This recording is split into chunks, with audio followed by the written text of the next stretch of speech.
The dirt beneath her knees was still warm from the afternoon sun when Georgia Walsh first noticed the rider watching her from the ridge, and something about the way he sat so perfectly still in his saddle made her heart skip in a way that had nothing to do with fear.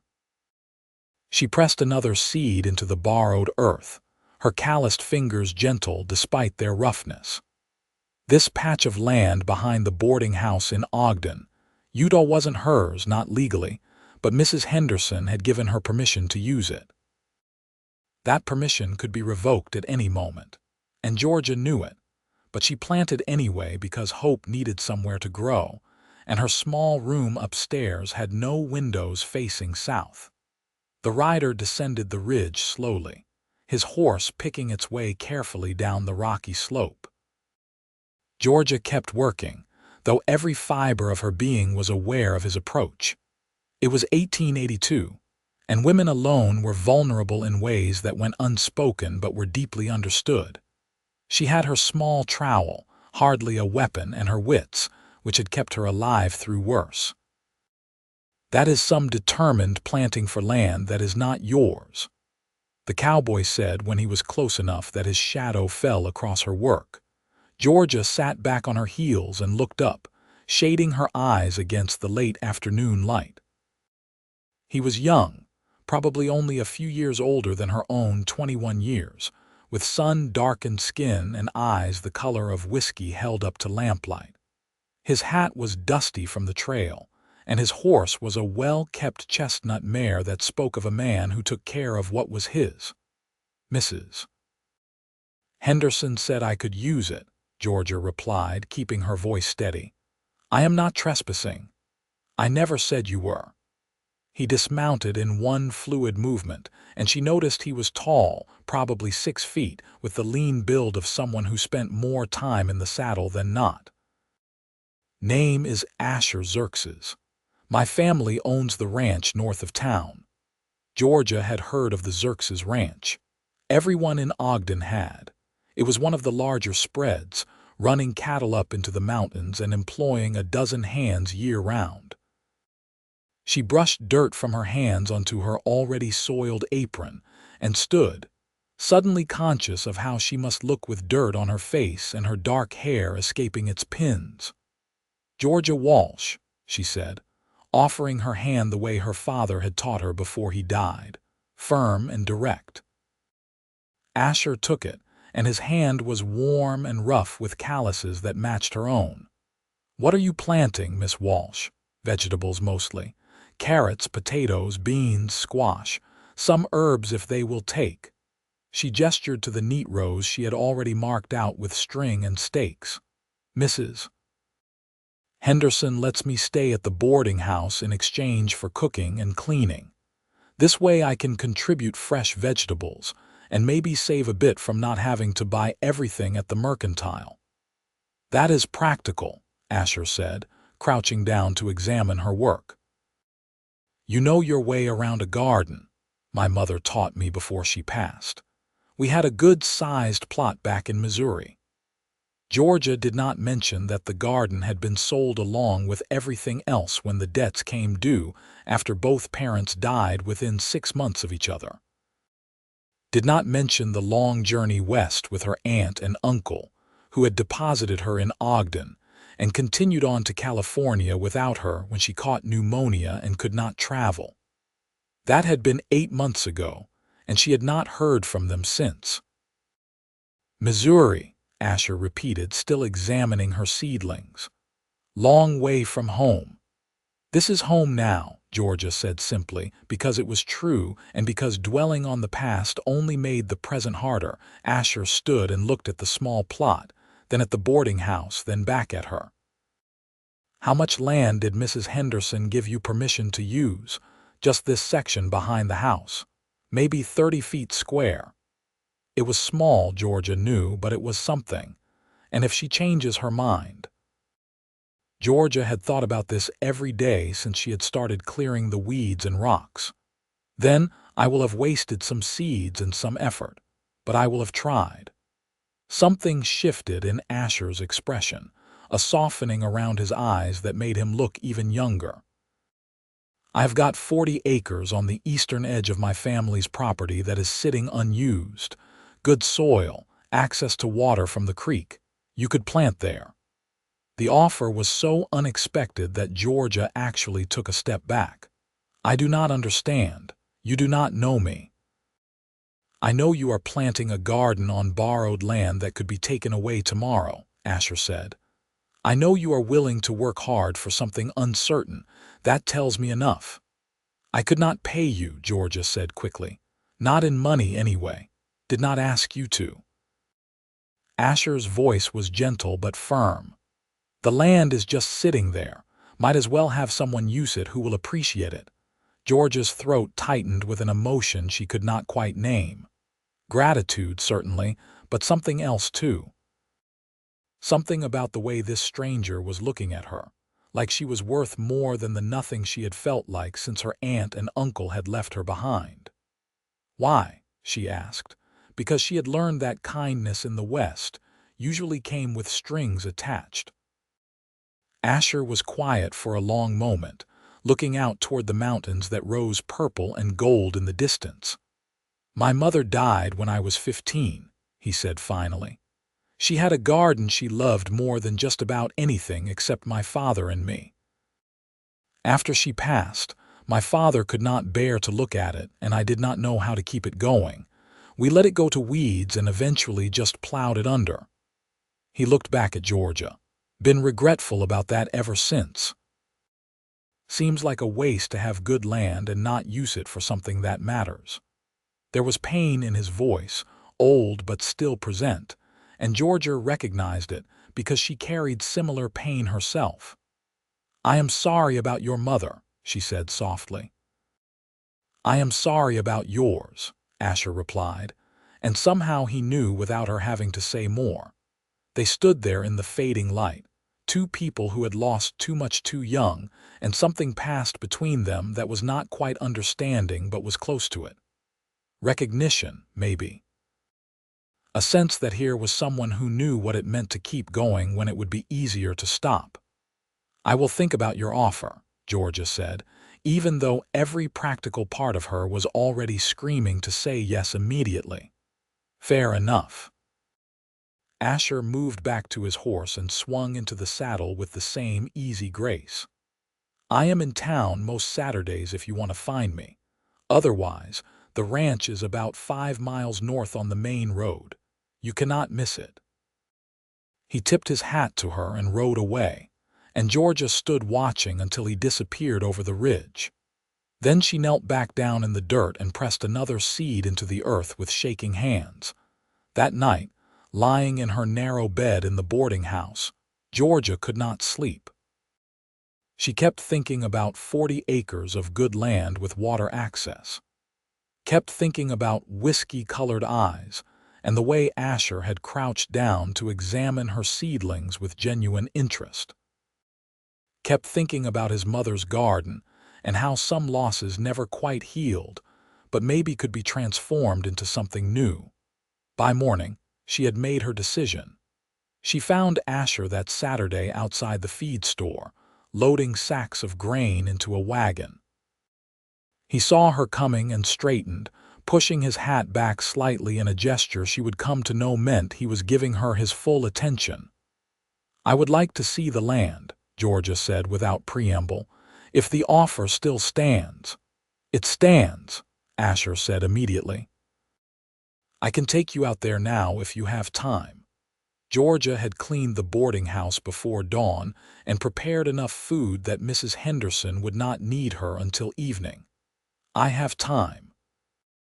The ride to the Xerxes ranch was quiet at first, with Georgia seated beside Asher on the wagon bench, acutely aware of the few inches between them. The road wound through scrub brush and past smaller homesteads, and Asher pointed out landmarks as they went. "That is the Michaels' place. They run sheep mostly. And that over there is where old Tom Brennan pans for gold, though I do not think he has found more than dust in the 5 years he has been at it." "Do you think there is gold in these mountains?" Georgia asked, watching the peaks draw closer. "Maybe." But there is definitely cattle and crops that will grow if you treat the land right. Seems more reliable to me. Asher glanced at her sideways. You ever think about gold? I think about getting through winter without going hungry, Georgia said honestly. Gold is for people who can afford dreams. And a garden is not a dream. A garden is practical. It feeds you while you are dreaming.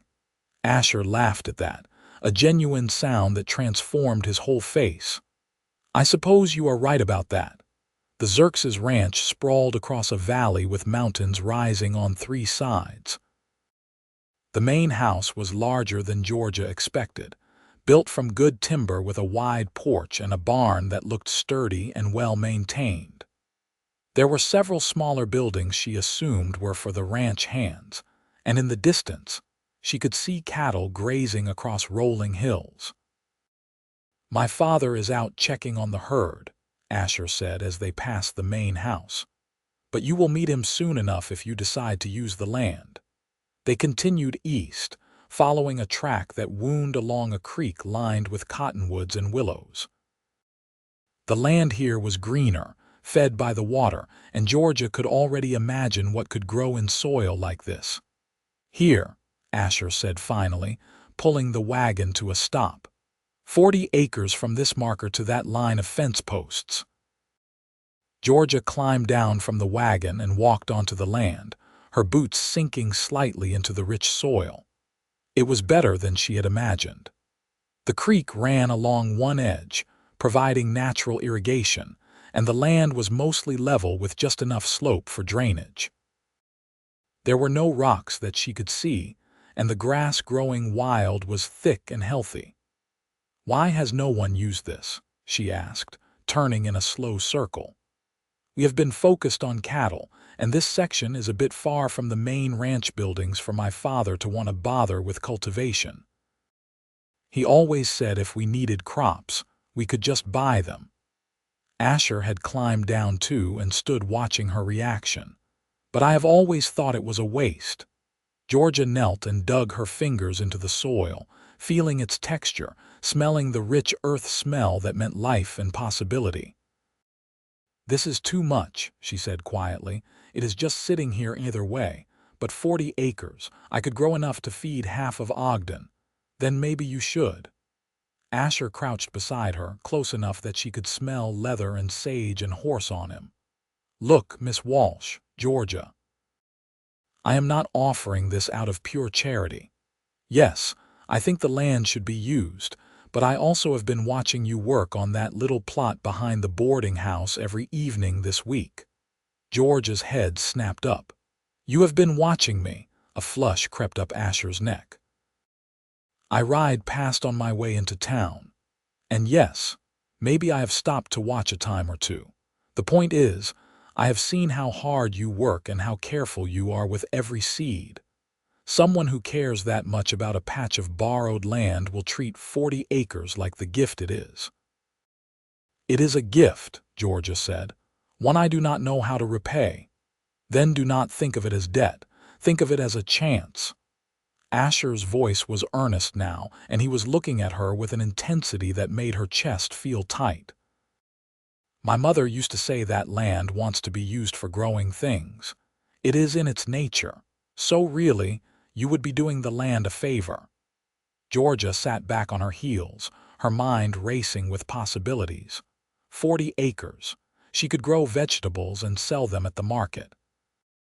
Could maybe even save enough to buy her own land someday, to have something that could not be taken away. It was more than she had dared to hope for. I will do it, she said. But I want to be clear. I will work this land properly. I will not waste it. I know you will not, Asher said, and the certainty in his voice settled something in George's chest that had been unsettled since her parents died. They stood together in the middle of the 40 acres while the creek burbled nearby and the mountains stood witness. And Georgia felt the first stirring of something that might have been hope, or might have been something else entirely. Something to do with the way Asher was looking at her like she had just given him a gift instead of the other way around. Over the next weeks, Georgia threw herself into preparing the land. Asher provided a plow and a horse to pull it, and though Georgia had never plowed before, she learned through trial and error and stubbornness. Her hands blistered and her back ached, but every furrow she turned was hers in a way that nothing had been hers since Missouri. Asher came by most days, always with some excuse. He needed to check the fence line, or his father wanted him to make sure the creek had not changed course, or he was just passing through on his way to somewhere else. Georgia knew they were excuses because he never actually checked the fence or the creek very thoroughly. Instead, he would end up helping her plant or talking about his mother's garden techniques, or sharing the lunch his cook had packed that was always mysteriously too much for one person. "You do not have to keep finding reasons to come out here," Georgia said one afternoon after he had spent 2 hours helping her plant potato sets. "You can just come because you want to." Asher paused in his work, dirt on his hands and sweat on his forehead. "And do you want me to?" It was a bold question, the kind that required an honest answer. Georgia met his eyes and saw nervousness there beneath the boldness, and it made her brave. "Yes," she said simply. "I do." After that, Asher stopped making excuses. He came because he wanted to see her, and Georgia stopped pretending she did not watch the road every afternoon waiting for him to appear. They worked side by side, and Georgia learned that Asher wanted to expand the ranch into horse breeding, that his favorite color was the particular shade of blue. The sky turned just before sunset, and that he had a scar on his left hand from where a bull had caught him when he was 16. "I was showing off," he admitted, flexing the scarred hand. "Trying to prove I was as tough as the older hands, nearly got myself killed." "What did your father say?" Georgia asked. "He said pride costs more than most people can afford to pay." Asher's voice was quiet. "Then he sat up with me all night while the fever from the infection ran its course. Never mentioned it again, but I learned my lesson." Georgia was learning things too. She was learning that Asher's laugh was her favorite sound, that he always made sure she had water to drink before he took any himself, and that sometimes when they were working close together, he would look at her in a way that made her forget what she was doing. One evening, as they stood at the edge of the creek watching the sunset turn the water gold, Asher said, "My father wants to meet you properly, for dinner at the house." George's stomach tightened. "I am just someone using your land to plant a garden. You know that is not true." Asher turned to face her fully. "Georgia, I ride out here every day. I think about you every minute I am not here. My father has noticed, and he wants to meet the woman who has got his son acting like a lovesick fool." "You are not a fool," Georgia said softly, her heart hammering. "Maybe not. But I am definitely lovesick." He reached out slowly, giving her time to pull away, and tucked a strand of hair behind her ear. "So will you come to dinner?" Georgia nodded, not trusting her voice. Dinner at the Xerxes ranch was less intimidating than Georgia had feared. Asher's father, Asher Xerxes, was a weathered man in his 50s with kind eyes and his son's direct way of speaking. "Asher tells me you are from Missouri," he said as they sat down to a meal of beef stew and fresh bread. "Yes, sir. My parents had a small farm there. And you came west alone."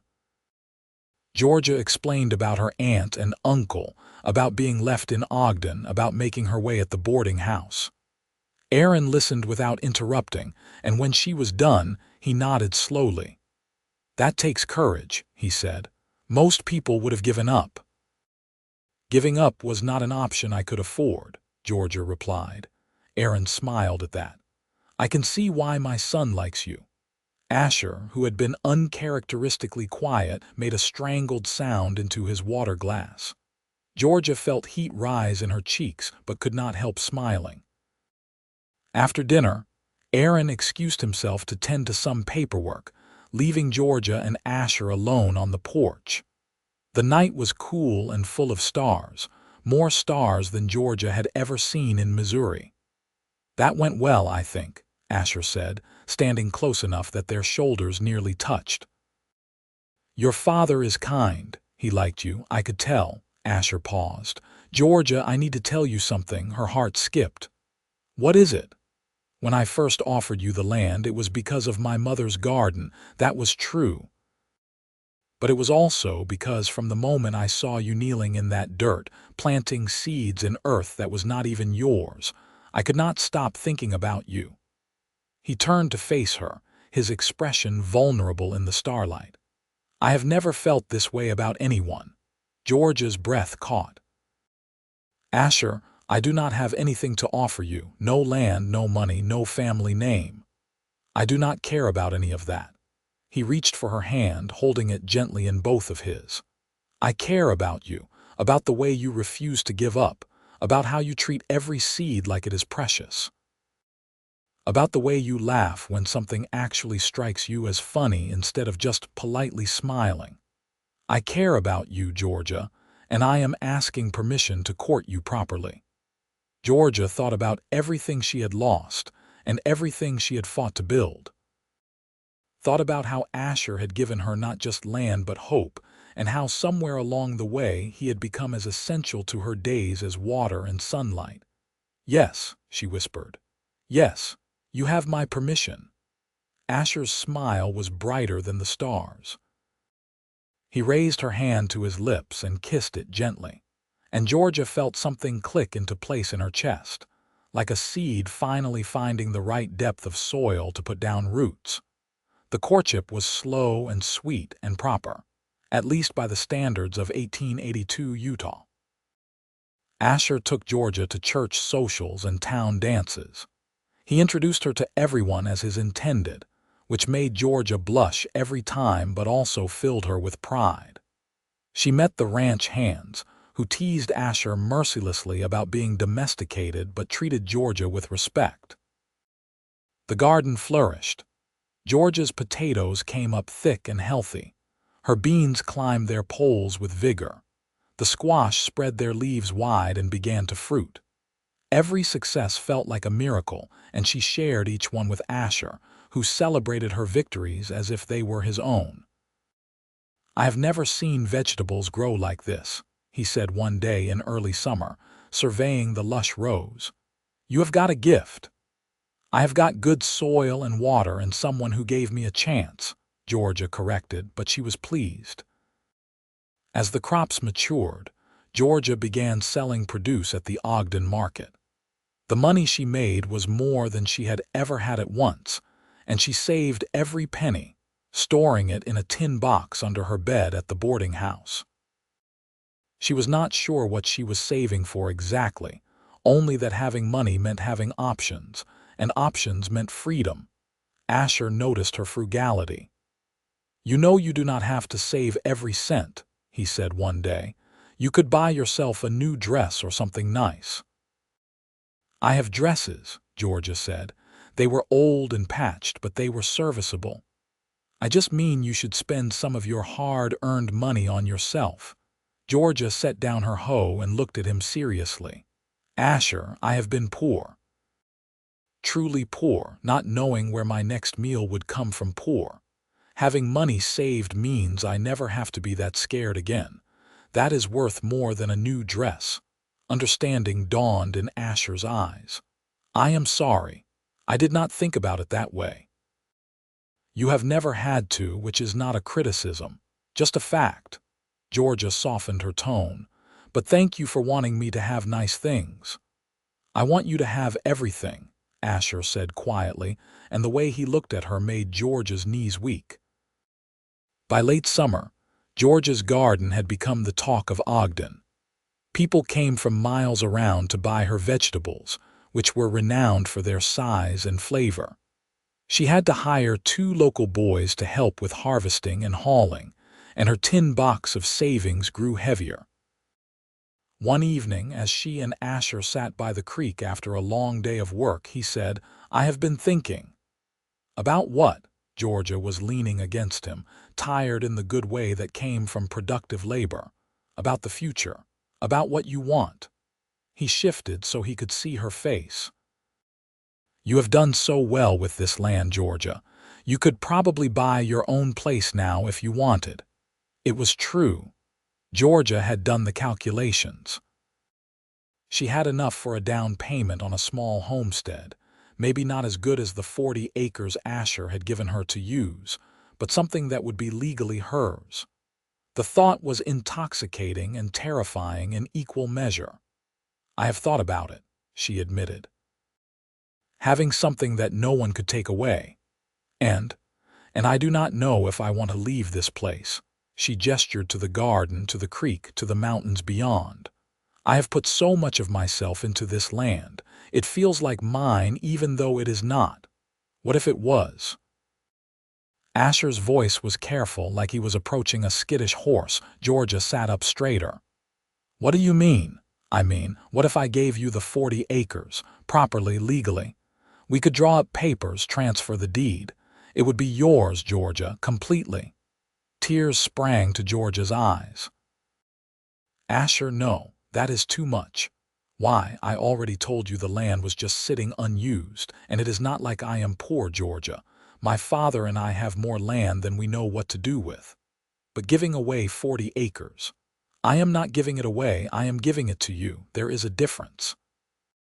He cupped her face gently, his thumbs brushing away the tears that had started to fall. You have made this land into something beautiful. You have poured your heart into every furrow and seed. It should be yours. I want it to be yours. Why? Georgia asked, even though she thought she might know the answer. Because I love you, Asher said simply. I love your strength and your stubbornness and the way you make things grow. I love how you save every penny and how you are not afraid of hard work. I love you, Georgia Walsh, and I want to give you this land the same way I want to give you my heart, completely and forever. Georgia was crying in earnest now, but they were good tears, joyful tears. I love you too, she said through her sobs. I have loved you since you first offered me this chance, maybe even before that when I saw you watching from the ridge. Asher kissed her then, soft and sweet and full of promise, and Georgia kissed him back, tasting salt from her tears and feeling like she might burst from happiness.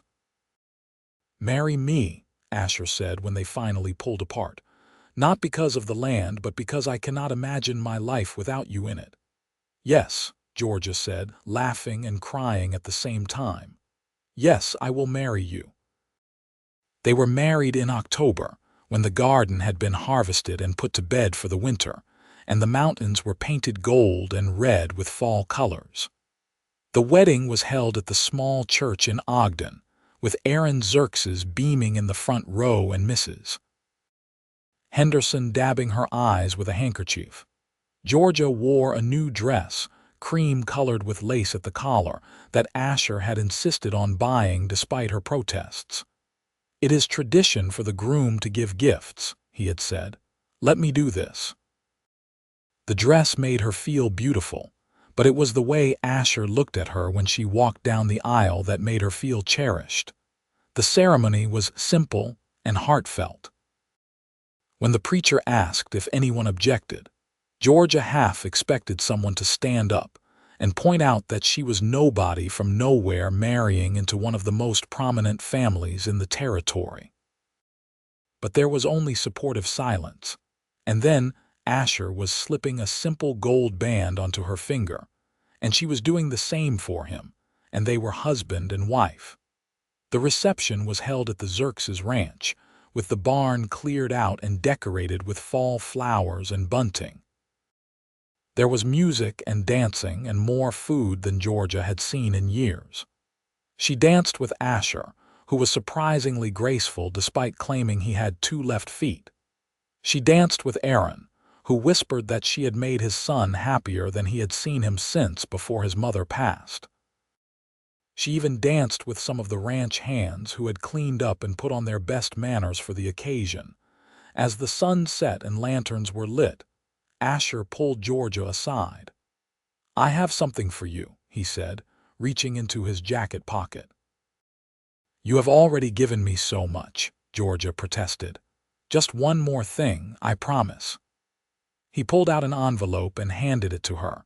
Inside was a deed, official and legal, transferring ownership of the 40 acres to Georgia Walsh Xerxes. Her name, her land, her future, all spelled out in black ink. "Asher," she breathed, clutching the paper like the treasure it was. "I wanted you to have it before we were married," he explained. "So it would be yours alone, not just part of our marital property. This way, no matter what happens, the land belongs to you." Georgia understood what he was really saying. He was giving her security, independence, the thing she had craved since her parents died and left her with nothing. "You are the best man I have ever known," she said, and kissed him there in front of everyone, not caring who saw. They spent their wedding night in the main house, in the room that had been hastily converted into a proper bedroom for the new couple. Aaron had tactfully decided to stay in town, giving them privacy, and the house was theirs alone. Georgia was nervous in the way of all new brides, but Asher was gentle and patient, and when they finally came together, it felt right and natural and like the final piece clicking into place. Afterwards, they lay tangled in sheets and each other, and Asher traced lazy patterns on her shoulder. "I cannot believe you are my wife," he murmured. "I cannot believe I have a husband," Georgia replied. "6 months ago, I was planting seeds in borrowed earth. Now I have 40 acres and you. It does not seem real. It is real. I promise you, this is real." They fell asleep like that, wrapped around each other, and Georgia dreamed of gardens and children and a future that stretched out bright and endless as the Utah sky. Married life suited them. Georgia moved into the main house, though she insisted on keeping her job at the boarding house until Mrs. Henderson could find a replacement. She would not leave the older woman in the lurch, no matter how much Asher protested that she did not need to work anymore. "I like working," Georgia said firmly. "I like feeling useful." "You are useful," Asher argued. "You are running a 40-acre garden practically by yourself." "Then I am doubly useful," Georgia said, and that was the end of that discussion. Winter came early that year, with snow falling in November and not letting up until April. The garden slept under a blanket of white, and Georgia turned her attention to planning next year's crops. She spent hours poring over seed catalogs, debating the merits of different potato varieties, and whether to expand the bean section. Asher would find her at the kitchen table surrounded by papers and drawings, her bottom lip caught between her teeth in concentration. "You are going to work yourself to death before spring even comes," he would say, but there was affection in his voice. "I am just planning," Georgia would reply. "Planning never hurt anyone." "Tell that to the Donner Party," Asher would say, and Georgia would swat him with whatever was handy while trying not to laugh. The winter was also a time for getting to know each other in all the small ways that courtship had not allowed. Georgia learned that Asher liked his coffee sweet enough to stand a spoon in, that he sang when he thought no one was listening, and that he had nightmares sometimes about the day his mother died. She learned to wake him gently, to hold him until the fear passed, to remind him that she was here and not going anywhere. Asher learned that Georgia talked in her sleep, that she was ticklish behind her knees, and that she cried every time they received a letter from her aunt and uncle in California. The letters were full of news about their successful farm, about the opportunities in the West, about everything except why they had left Georgia behind. Asher learned to be there when those letters came, to let Georgia rage and grieve, and then to remind her that she had built a life here that was better than anything she could have had with them. Christmas was quiet, just Georgia, Asher, and Aaron, with gifts exchanged by the fireplace and a goose roasting in the oven. Erin gave Georgia a leather-bound journal for recording her garden notes, and she was touched by the thoughtfulness. She gave him warm socks she had knitted herself, and he declared them the finest socks he had ever owned. Asher gave Georgia a set of professional gardening tools, well made and expensive, with her initials carved into the handles. She gave him a watch that had belonged to her father, the only thing of value she had left from her old life. "Are you sure?" Asher asked, holding it carefully. "I am sure," Georgia said. "My father would have liked you. He would have wanted you to have it." They made love that night in front of the fire, slow and sweet, and Georgia thought she had never been happier. Spring came eventually, as it always did, and with it came the work of preparing the garden. Georgia was up before dawn most days, eager to get her hands in the soil again. She had plans, big plans, to expand her crops and try some new varieties. She hired more help this year, 3 boys from town who were willing to work hard for fair wages. Asher helped when he could, though the ranch work kept him busy. They had taken on more cattle this year, and Asher was also trying to get the horse breeding program started. It meant long days for both of them, and sometimes they only saw each other at dinner and in bed, but it was good work, satisfying work, and they were building something together. In May, Georgia realized her monthly courses had not come. She waited another month to be sure, then went to see the doctor in town. When he confirmed what she had suspected, Georgia walked home in a daze, her hand pressed to her still flat stomach. She told Asher that night at dinner. "I am pregnant," she said, watching his face carefully. For a moment he was still, his fork frozen halfway to his mouth. Then he dropped the fork with a clatter and was around the table in an instant, pulling her into his arms. "Truly?" he asked, his voice rough with emotion. "Truly." "The doctor says the baby will come in January." Asher laughed and spun her around, then set her down quickly. "Sorry, I should not have done that. Are you all right? Do you need to sit down? Should you even be working in the garden?" "I am pregnant, not made of glass," Georgia said, but she was laughing too. "Women have been having babies and working gardens since the beginning of time. I am not going to stop now." Still, Asher fussed over her all through the summer and fall. He insisted she take breaks, drink plenty of water, and not lift anything too heavy. Georgia tolerated the fussing because she knew it came from love, though she drew the line when he suggested she stop working entirely. "The garden needs me," she said firmly, "and I need it. I will not spend the next 6 months sitting idle." Erin was delighted about the baby. "A grandchild," he kept saying, shaking his head in wonder.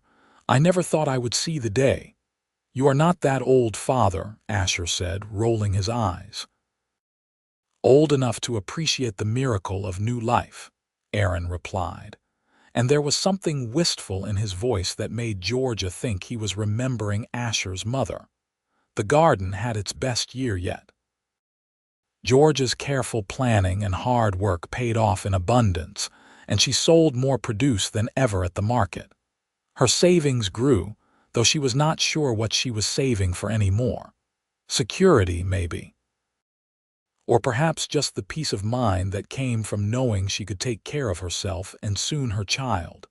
As her belly grew, Georgia had to modify how she worked, but she never stopped entirely.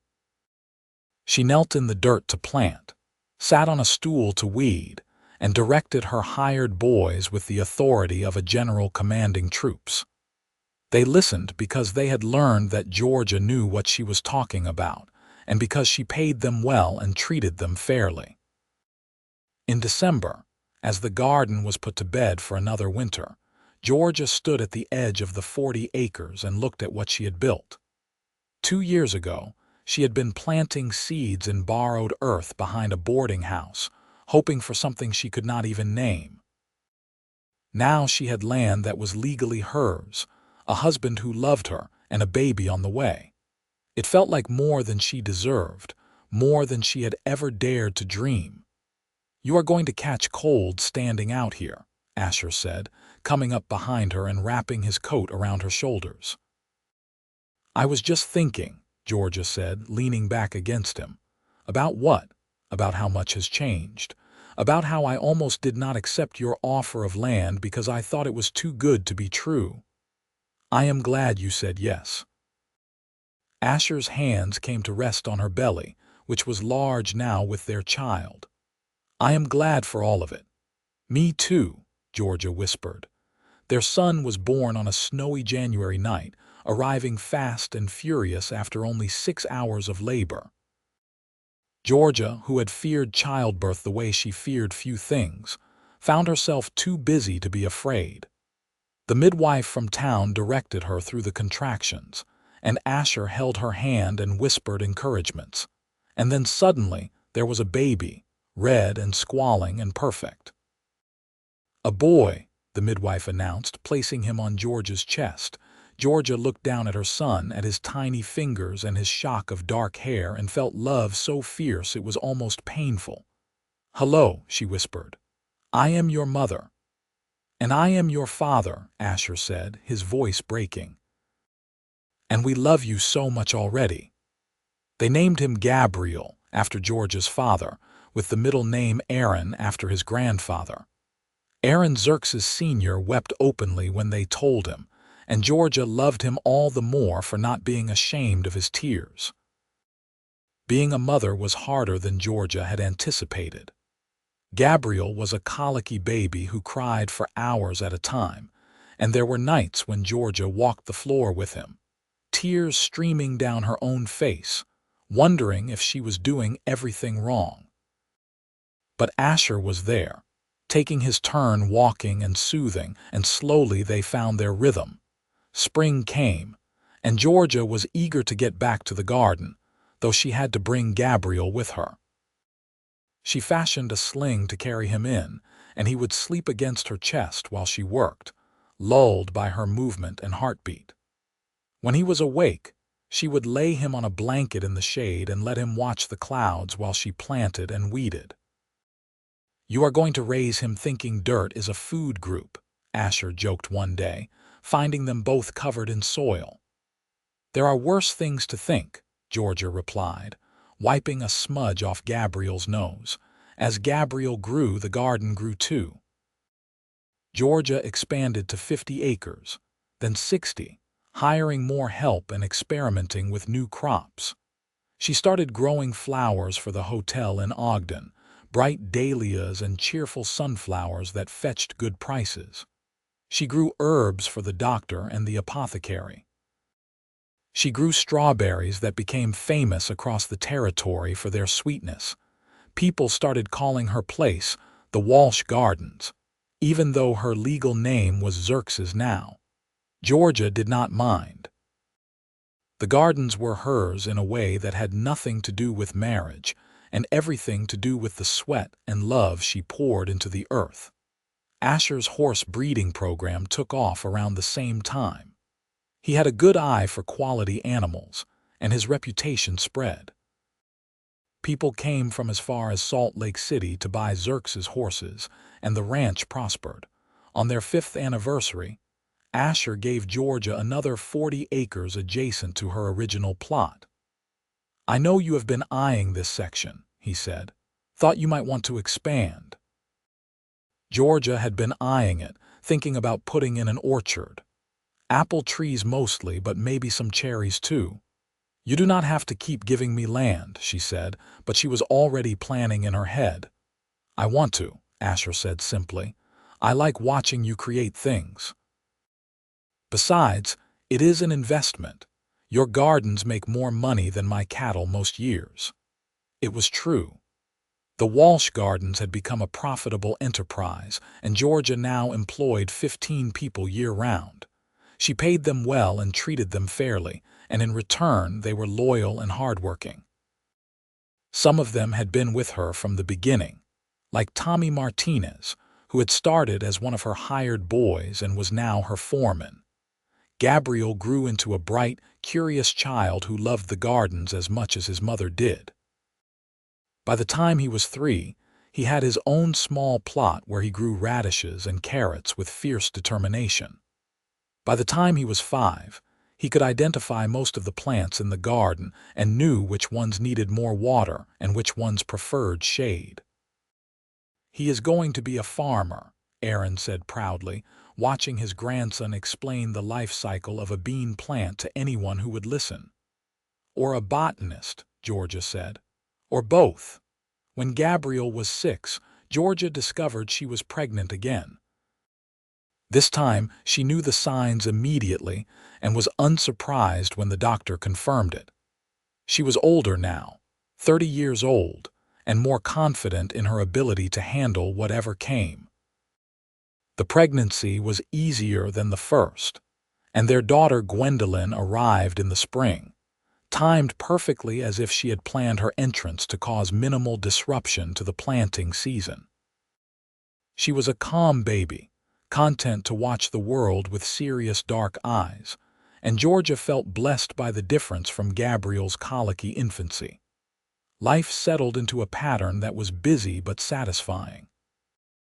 Georgia managed the gardens, Asher ran the ranch, and together they raised their children with love and attention. Gabriel started school in Ogden, riding into town each day on his pony and coming home full of stories. Gwendolyn toddled after her mother through the garden rows, her little hands already reaching for seeds and soil. Aaron grew older but never really old, remaining active and engaged until the day he died peacefully in his sleep at the age of 70. His passing was sad but not tragic, and they buried him next to Asher's mother in the small family cemetery on a hill overlooking the ranch. "They are together again," Asher said at the funeral, and Georgia held his hand tightly. With Aaron's death, Asher inherited the full ranch, but he had already been running it for years, so little changed operationally. What did change was Asher's awareness of his own mortality, his own place in the chain of generations. "I want to make sure everything is set up right," he said to Georgia one night. "For the children, I mean, so they never have to worry the way you worried." "They will never know what that kind of worry feels like," Georgia assured him. "We have built something solid here. Land and love, that is what we are leaving them." By the time Georgia was 40, the Walsh Gardens covered 200 acres and employed 30 people. It was one of the largest truck farming operations in the territory, and Georgia's produce was served in the finest hotels from Ogden to Denver. She had long since stopped working the land herself every day, instead focusing on planning and management, but she still liked to get her hands dirty at least once a week. "I have to remember where I came from," she would say when Asher suggested she could just supervise. Gabriel was 16 now, tall and serious like his father, with a passion for agriculture that went beyond the family business. He wanted to go to the agricultural college being established in Logan, wanted to study new farming techniques and crop rotation and soil science. Georgia encouraged him, even though part of her wanted to keep him close. "Let him go," Asher said. "He will come back. This place is in his blood." Gwendolyn was 10, lively and social, always organizing the younger children of the farm workers into elaborate games and productions. She loved the garden but did not have her brother's single-minded focus. "I think she might be a teacher," Georgia said, watching her daughter patiently explain long division to a younger child. "Or a politician," Asher joked. "She certainly knows how to get people to do what she wants." They were happy. After nearly 20 years of marriage, Asher and Georgia were still in love, still reaching for each other in the night, still finding new things to talk about over breakfast. Their hair was starting to gray, and their bodies carried the marks of hard work and time, but they were healthy and prosperous, and surrounded by people they loved. On their 20th anniversary, Georgia stood in the same spot where Asher had first shown her the 40 acres.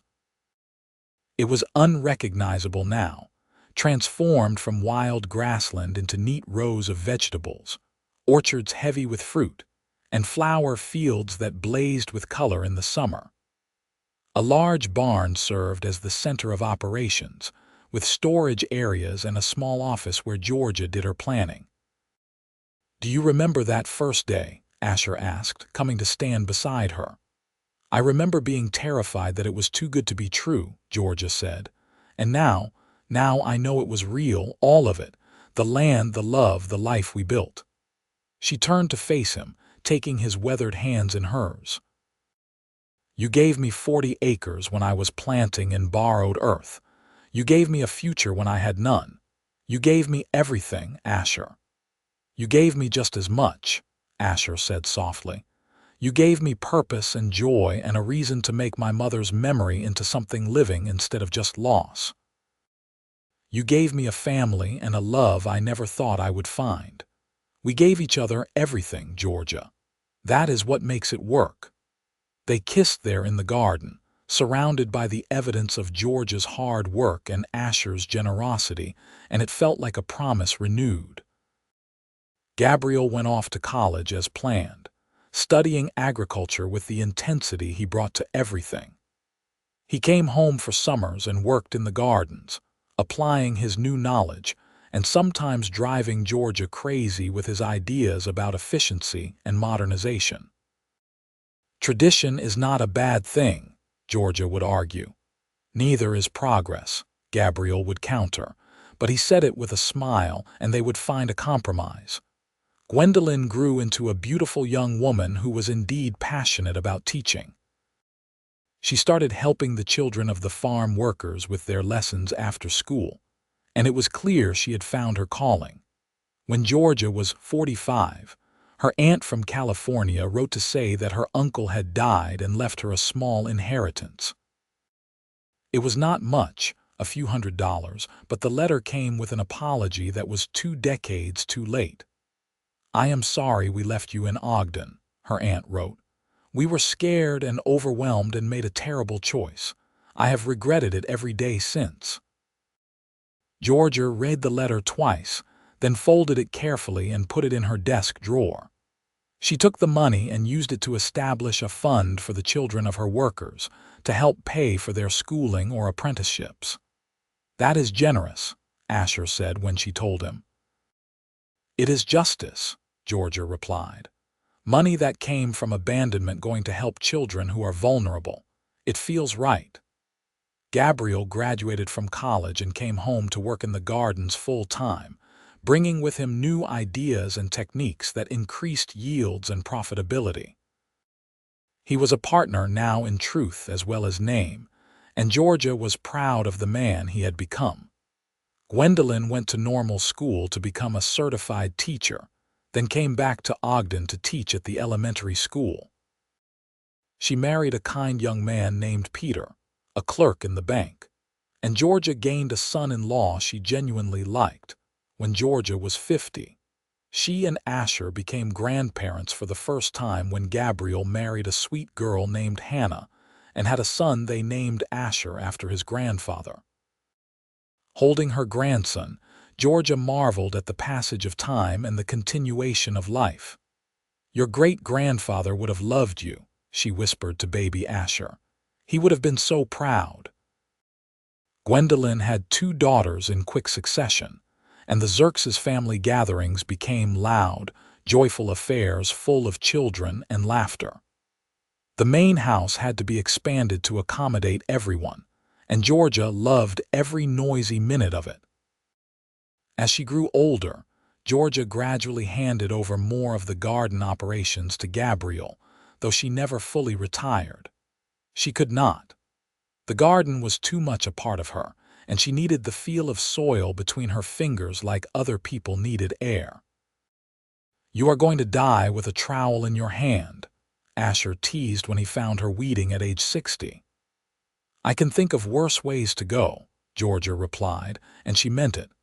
They grew old together, Asher and Georgia, their love deepening with time like roots pushing deeper into the earth. They sat on the porch in the evenings, watching the sun set over the mountains, and talked about everything and nothing. They attended church on Sundays and hosted family dinners and went to school plays when their grandchildren performed. When Asher was 68, he had a mild heart episode that scared them both. The doctor said he needed to slow down, and for once, Asher listened. He handed over most of the ranch operations to Gabriel, who now managed both the cattle and the gardens with skill and dedication. "I do not know what to do with myself," Asher confessed to Georgia one afternoon. "I have always been working." "Then we will learn to not work together," Georgia said, taking his hand. "We will take walks and read books and spoil our grandchildren. We have earned the rest." So they did. They took long, slow walks around the property, watching the seasons change and the gardens grow under Gabriel's management. They read to each other in the evenings, everything from dime novels to agricultural journals. They attended every school event and birthday party and helped their grandchildren with homework. On their 40th anniversary, the entire family gathered for a celebration. There were more than 30 people now, counting children and grandchildren and great-grandchildren, and the house rang with voices and laughter. Gabriel stood up to make a toast. "To my parents," he said, raising his glass, "who showed me what love looks like, what hard work builds, what generosity creates." He looked at Georgia. "Mother, you came to Utah with nothing and built an empire from dirt and determination. Father, you saw someone who needed a chance and gave it without hesitation. Together, you created not just a business or a family, but a legacy. We are all here because of your love." To Asher and Georgia Xerxes. To Asher and Georgia. Everyone echoed, and Georgia had to dab at her eyes with her napkin. That night, lying in bed with Asher's arm around her, Georgia said, "We did all right, didn't we?" "We did better than all right," Asher replied. "We did magnificent." Asher died peacefully in his sleep 2 years later at the age of 70. Georgia woke to find him cold beside her, his face peaceful, and though her heart broke, she was grateful he had not suffered. They buried him next to his parents on the hill, and Georgia stood at the grave with her children and grandchildren around her, feeling the weight of loss, but also the foundation of love he had built for all of them. "I will miss him every day," she said at the funeral. "But I will also celebrate every day what we had. 42 years of love and partnership and joy. Not everyone gets that. We were blessed." Georgia lived another 10 years after Asher's death, staying active and engaged until the end. She still visited the gardens daily, though now she rode in a wagon instead of walking. She held her great-great-grandchildren and told them stories about coming west with nothing and being given a chance by a cowboy who saw more in her than she saw in herself. On a warm spring day, shortly after her 80th birthday, Georgia asked to be taken out to the original 40 acres. Gabriel drove her in the wagon, and she walked slowly through the rows of new plantings, touching leaves and smelling the rich earth smell that had always meant home. "This is where it started," she said to Gabriel. "This is where your father gave me a future." "He loved you so much," Gabriel said, "and I loved him, still do." Georgia smiled. "Love does not end just because someone dies. It transforms, but it does not end." That night, Georgia died in her sleep, just as Asher had, peacefully and without pain. They buried her next to her husband on the hill, and the entire town of Ogden came to pay their respects to the woman who had transformed 40 borrowed acres into 200 acres of prosperity, and had employed and fed countless families over the decades. Gabriel stood at her grave and thought about everything his mother had taught him, about hard work and determination, about accepting help when it was offered, about building something that would last beyond a single lifetime. The Walsh Gardens continued to thrive under his management, and later under his son's management, and then his grandson's. The original 40 acres were kept exactly as Georgia had first planted them, a living memorial to the woman who had started with nothing but hope and created an empire. And on quiet spring mornings, when the mist rose from the creek and the mountains stood purple in the distance, workers in the garden would sometimes swear they could see two figures walking hand in hand through the rows, a tall cowboy and a determined woman, together still in the land they had loved and tended, and made into something beautiful. The story of Georgia and Asher became family legend, told and retold to each new generation. How she had been planting a garden on borrowed land, how a cowboy had given her acres, how that gift had grown into love and legacy and a life that mattered. Because in the end, that was what it was all about. Not the money or the land or the success, though those were good things. It was about two people who had seen the possibility in each other and taken a chance, about love that grew deeper with time, like roots finding water, about building something together that would outlast them both. And every spring, when the first seeds went into the ground on what had been 40 borrowed acres and was now 200 acres of thriving gardens, the family remembered. They remembered George's courage and Asher's generosity. They remembered that love and land and legacy were all about what you planted and how you tended it. They remembered, and they kept growing.